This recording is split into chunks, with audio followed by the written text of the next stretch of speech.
Hey, what's up, guys? Welcome back to another review. This time around, I'm here to review Dragon Ball FighterZ, brought to you by Bandai Namco and Arc System Works.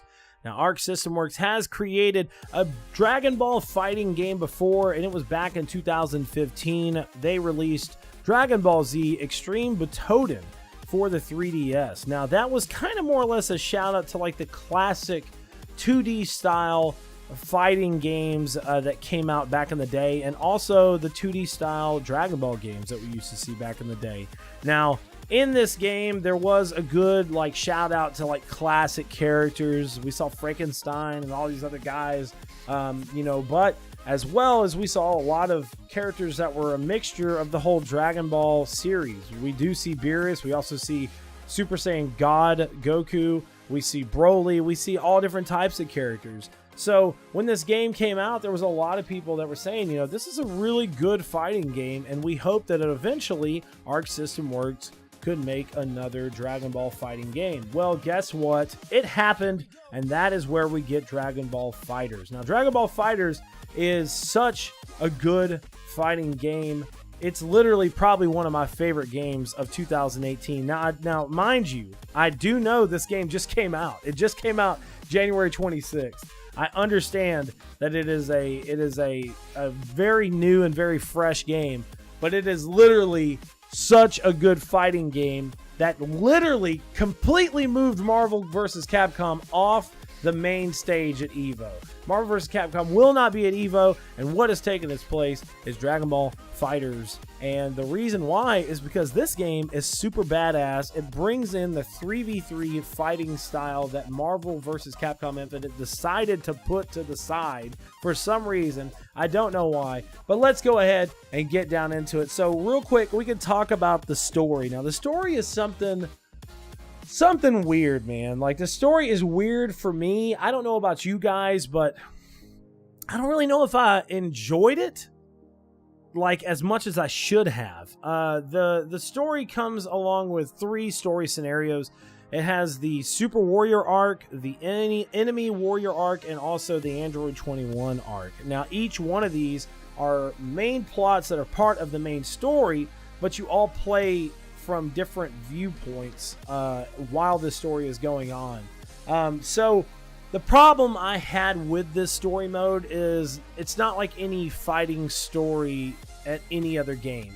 Like in Injustice or in Street Fighter or in Tekken or in Soul Calibur, you play and you fight, and in between those fights, either one or two fights, you'll do that, and then you'll move into a cutscene, and it'll give you a lot of information of whatever else.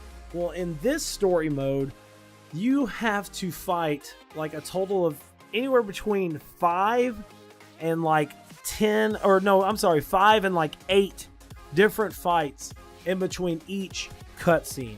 Now, in the actual Super Warrior arc, the fights that you're fighting are tutorial modes. And it's super agitating, man. It's so agitating because it takes you out of the game. And it was really repetitive after a short amount of time because all you were doing is basically trying to rush through these fights and build your character's level up so you won't, you have to, as you fight through these fights, there's characters that are laid out on these maps that all have different power levels. Now, if you don't fight through these fights and you just try to rush to the actual boss battle, your character's not going to be leveled up enough, and you're going to get your ass whooped. So that's where each battle cuts into play. You have to go and fight it, and it raises your character's level, or it gives you an upgrade, or you can, get add-ons to, get either your power higher to level 3 or 4 or 5 or whatever else, your recharge of your health, and so on and so forth. You can have add-ons on each one of the characters, and it's a cool thing, but it's just very tiring after doing it over and over and over again, and it's such a long process. Each story arc, I think, has like 8 chapters, 9 chapters or something like that, or maybe even 10, and when I finally got to the end of the game, it was such a sigh of relief that it was over. And you shouldn't really feel something like that at the end of a story mode, especially in a game like this. So, I don't really hate it. but I don't really know if I liked it. It was it was enjoyable to an extent. And just real quick to let you guys know the characters that are in this game, there are a good chunk of them. You do have Android 16, Android 17 with 18. You also have two different versions of Android 21. You have Android 21 the evil and also Android 21 good, which is in the story mode only.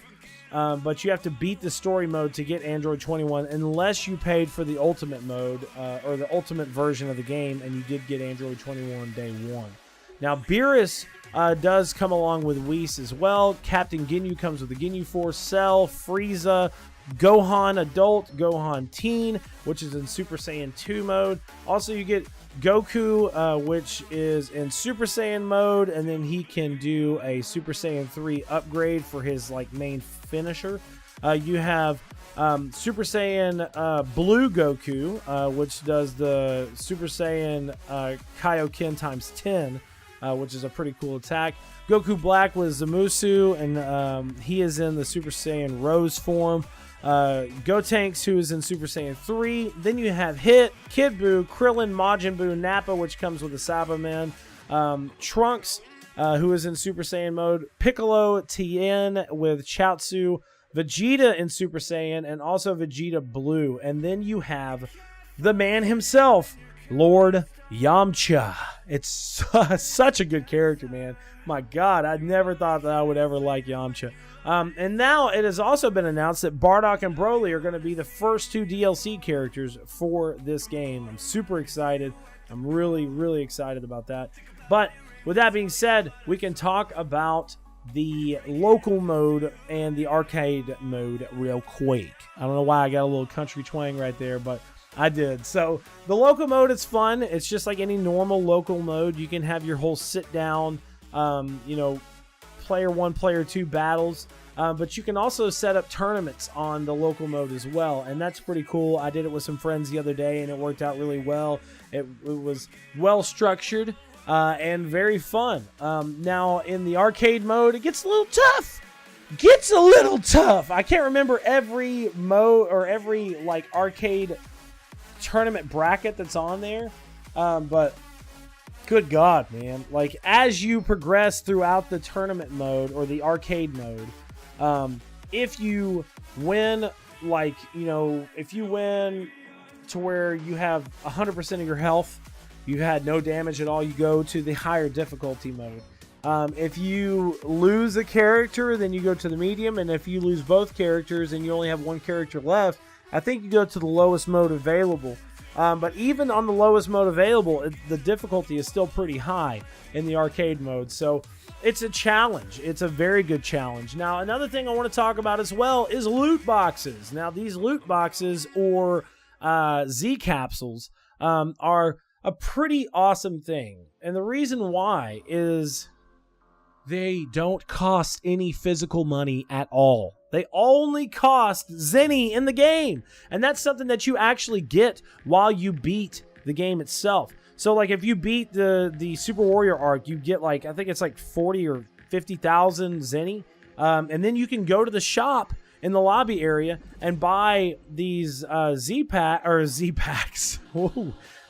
Z capsules, and with these Z capsules, it comes with like profile backgrounds, lobby avatars, character colors, titles, cosmetic items for your characters in the game, and all different types of stuff. It's such a cool loot box, and every game should have, if they have loot boxes, they should have this type of loot box. It shouldn't be something that is based on physical currency. It should only be based on something that has to do with in-game currency, and I think they struck a really good chord with me doing it like this.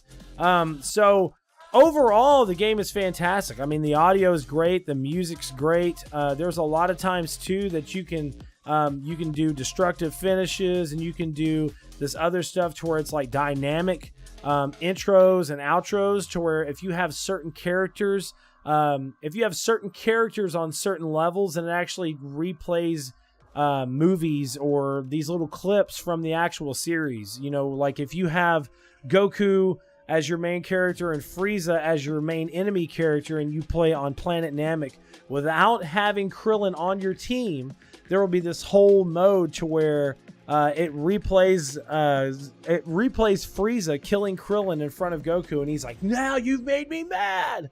It's so awesome, and it does it all throughout the game with all different types of characters. And it just, that right there shows you the love that not just Arc System Works has, but Bandai Namco has for its fans, to put these types of things in here, these little Easter eggs. And you see it in the story mode as well. The story mode is very comedic a lot of times. They talk about, they talk trash to each other all the time. Goku says so many hateful things. He says one time to Gohan, I finally have a reason to be proud of you. It's like, oh, bro, you're such a jerk. You're such a jerk. Now, there was only one time I was a little weirded out by the game, and that's whenever, and this isn't a spoiler, but Android 21 comes out one point in time and was like, I know I look like an adult, but I'm actually only the age of 10. And I'm like, hold up. This game just got super creepy. Why did they have to put that in there? It's such a weird thing to put in the game, but I mean, I guess they put it in there for joke purposes. At the same time, it's a really weird thing to put in there. I don't know, man. I don't know why they had to put that in there, but outside of that, this is a fantastic game, and I really hope you guys check it out. Now, the sad thing is that over these last few weeks since launch, 80% of PC players have dropped the game. The players on PC have just pretty much stopped playing it. Now, there are a lot of mods and stuff like that. I talked about that on the podcast earlier, of saying, there's different mods where you can play as Patrick and Kermit the Frog and all these different guys. It's really cool, but I don't know. I don't know why people are stopping playing it. I mean, I'm a big fighting game guy, so, I play, Street Fighter and Injustice and all different types of stuff all the time, so maybe they bought it because they were just big Dragon Ball fans and they're not really fighting game fans. I don't know, man. I don't know what's going on, but my overall experience with this game has been fantastic. Outside the couple of problems I had with the story mode, I am going to give this game a buy. You definitely have to make sure to check this game out. It is a beautiful, breathtaking experience that not only Dragon Ball fans would like, but I think anime fans in general would really like it. Speak of the devil, my boy Bolts. He hates Dragon Ball. Hates it. He's a big Bleach fan and One Piece fan, but he hates Dragon Ball. But he had came over one day and was playing it with me and was like, hey man, no joke, this is a beautiful game. As much as I dislike Dragon Ball, this is a beautiful game. So somebody that really hates Dragon Ball actually comes out and says, hey man, this is a really good looking game. I'm just saying, it's a good looking game. That's a pretty big deal. And I mean, and it shows you that they knew what they were doing with this, and hopefully Arc System Works will come back for another game and maybe even do different series as well. A Bleach fighting game or maybe a One Piece fighting game in this art style. I don't know. I'm just saying it's a fantastic game, and you guys should definitely pick it up. So make sure to check us out at secondopinionpod.com for the latest and greatest gaming news, previews, and much more. Second Opinion Productions. Gaming is our passion. Podcasting is our profession, and we're powered by Cinelinx.com. Make sure to check out Cinelinx.com for the latest and greatest movie news, gaming news, and much more. Thanks for watching, guys. Peace out.